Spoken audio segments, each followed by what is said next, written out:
Obras que contrastam diferentes estilos e ideias. Uma profusão de tonalidades de cores exuberantes e singulares em cada pintura.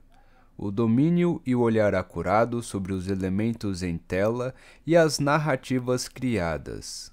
O divino e o terreno dividem espaço nas obras de Natalia Goncharova. Natalia Goncharova nasceu em Nagaevo, província de Tula, na Rússia, em 21 de junho de 1881. Seus pais, Ekaterina Balieva e Sergei Goncharov, vinham de uma família culta e abastada, com representantes no mundo literário e musical. A pequena artista cresceu em um lar tradicional e na presença da Igreja Ortodoxa, muito presente na cultura russa, o que influenciará as suas pinturas mais tarde.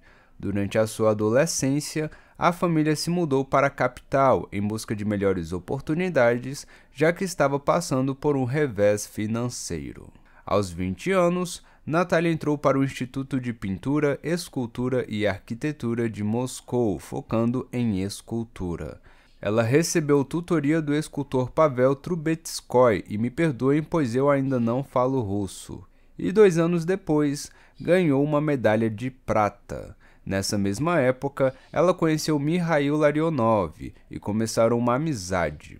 Goncharova era popular no instituto, o que a fez ser conhecida por outros círculos e conhecer o trabalho de Sergei Diaghilev, que mais tarde seria uma espécie de mecenas para o casal. Em 1908, ela expôs o seu trabalho na Golden Fleece e entrou em contato com as obras de Gauguin, Matisse, Cézanne e Lautrec. Apesar de boa aluna e muito conhecida na cena artística, Natalia foi desligada do instituto em 1909 por não pagar as mensalidades. Lembram que eu disse que a sua família estava passando por um aperto? Imagina eles quando viram que a sua filha estava se relacionando com alguém como Larionov, um pintor rebelde, sem muitas expectativas de vida. O importante é que eles se amavam. Esse foi apenas um dos obstáculos que marcaram a carreira da pintora e a sua alcunha como pioneira da arte moderna russa.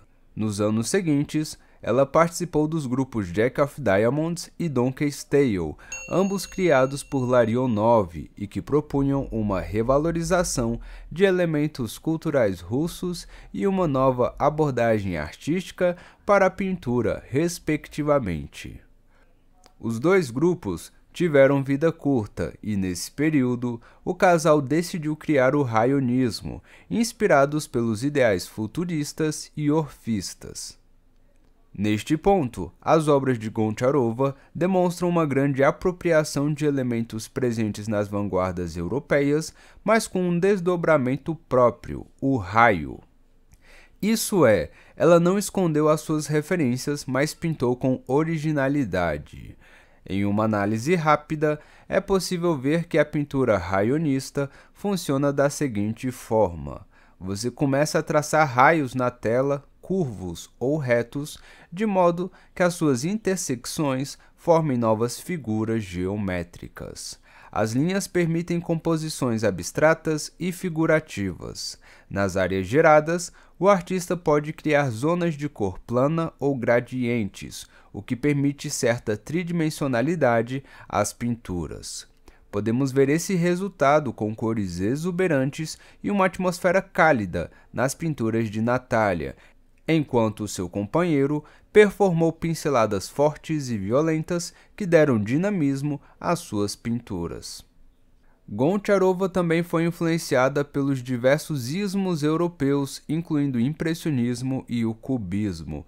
Podemos ver o resultado na sua fase da década de 10, onde, após aprender o básico, ela insere símbolos gráficos, marcações de movimentos, cores e matizes diferentes e objetos com mais de uma perspectiva ao mesmo tempo em suas pinturas. E como eu havia dito no início, a sua criação religiosa influenciou seu trabalho.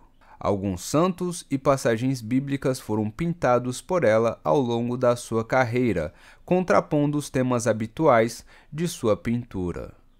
Apesar da sua índole rebelde e pouco puritana, como uma crente, ela nunca abandonou Deus em sua concepção espiritual, registrando a sua fé em cartas, citações e obras. E foi até criticada por isso pela sociedade russa da época, porque ela era fiel, mas não santa. Goncharova era uma artista de vanguarda e, como toda pioneira, ela teve de atravessar um rio de críticas. E não foi apenas pela sua arte diferente. Ela tinha um costume de se vestir com roupas masculinas em público, o que chocava as pessoas conservadoras, fora o fato de ser mulher e ocupar lugares comumente povoados por homens. Em verdade, a Rússia é um país extremamente machista até hoje, e homofóbico também, mas isso é outra seara. A gota d'água foi pintar alguns nus e expô-los, o que deixaria qualquer autoridade russa de cabelo em pé e o que rendeu a sua prisão. O ato, banal no mundo da arte, foi considerado pornografia, mas ela foi liberada pouco depois. A artista também tinha feito outras manifestações, o que só aumentou o atrito por lá. Entre 1914 e 1915, o casal viajou para a França, se estabelecendo definitivamente por lá em 1917.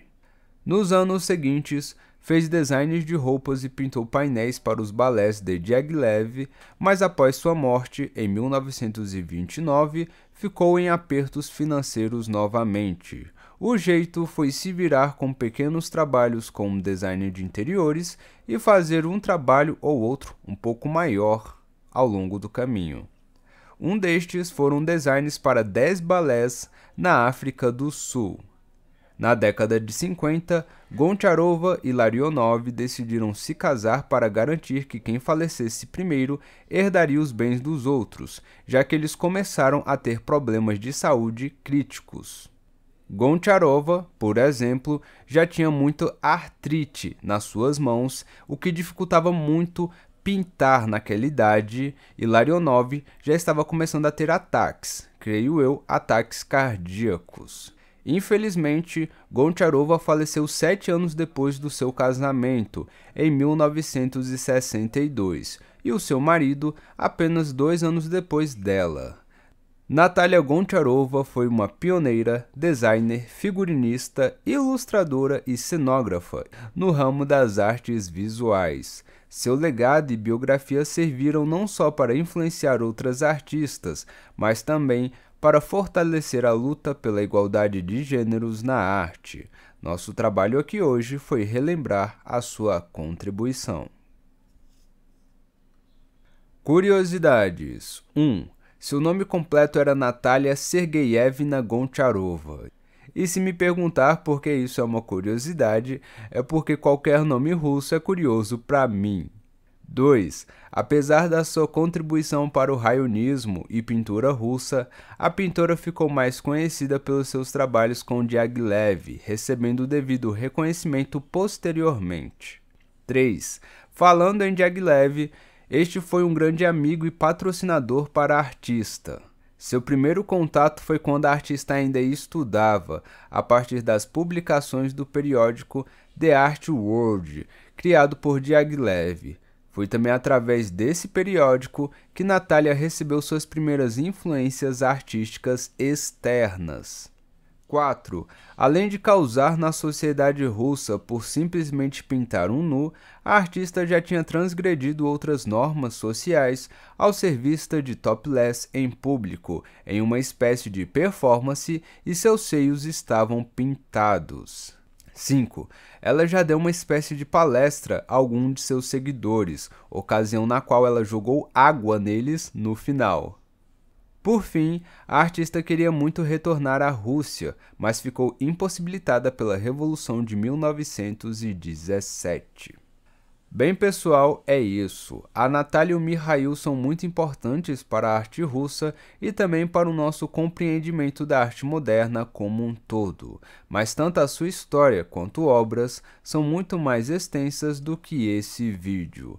Por isso, não deixe de passar na descrição para ver as fontes. Se você gostou do vídeo, curte, mas se gostou mesmo, então dê like triplo e compartilha. Curte, compartilha, comenta, mas também se inscreve e vem fazer parte aqui do nosso cantinho e nos ajude aqui a chegar aos 40 mil inscritos. Se você gostou do canal e quer dar uma força, você pode ir lá no nosso Apoia-se. Por R$20 você vai ter algumas recompensas, como um livrinho de receitas. Você pode se tornar membro do canal a partir de R$2 e aí você vai ficar por dentro do que está acontecendo, com direito a um grupo próprio, ao cronograma dos vídeos e muitas outras recompensas também. E se você quiser ajudar o canal de outra forma, você também pode comprar o meu livrinho infantil que eu mesmo fiz, Lucas e o Come Pesadelos. Tá lá na Amazon num preço bem acessível. Vai lá e dá uma força para a publicação nacional. Os membros que apoiaram esse vídeo esse mês também vão estar aparecendo aqui, e essa é outra recompensa, junto também com os apoiadores do canal lá no nosso Apoia-se. É isso aí, muito obrigado por tudo, valeu, falou e fui!